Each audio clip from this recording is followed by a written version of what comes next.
தமிழகத்தின் முன்னாள் முதல்வரும் திமுக தலைவருமான மறைந்த கலைஞரின் நூற்றாண்டு விழா நிறைவு விழாவை முன்னிட்டு இன்று புதுக்கோட்டை கீழ 2ஆம் வீதியில் தமிழக சட்டத்துறை அமைச்சர் ரகுபதி, வடக்கு திமுக மாவட்ட கழக செயலாளர் கே செல்லப்பாண்டியன் தலைமையில் கட்டிட தொழிலாளர்களுக்கு சுட சுட பிரியாணி வழங்கி மகிழ்ச்சியில் ஆழ்த்தினர்.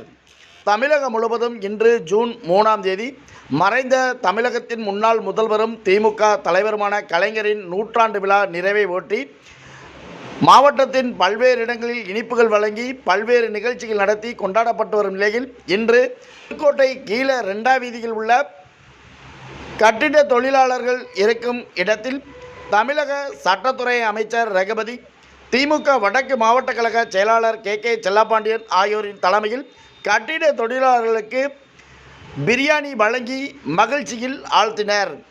கட்டிட தொழிலாளர் தொழில் பணியில் செய்வதற்கு முன்பாக திமுக சார்பில் வழங்கப்பட்ட பிரியாணியை மகிழ்ச்சியுடன் வாங்கி கொண்டு அருகிலேயே அமர்ந்து காலையில் பிரியாணியை உண்டு மகிழ்ந்தனர்.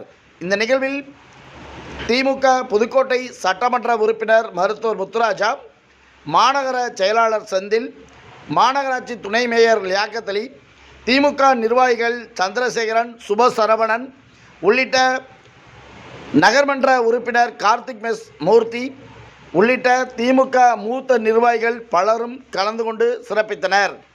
சுட சுட பிரியாணி வழங்கியது கட்டிட தொழிலாளர்கள் மத்தியில் பெரும் மகிழ்ச்சியை ஏற்படுத்தியது.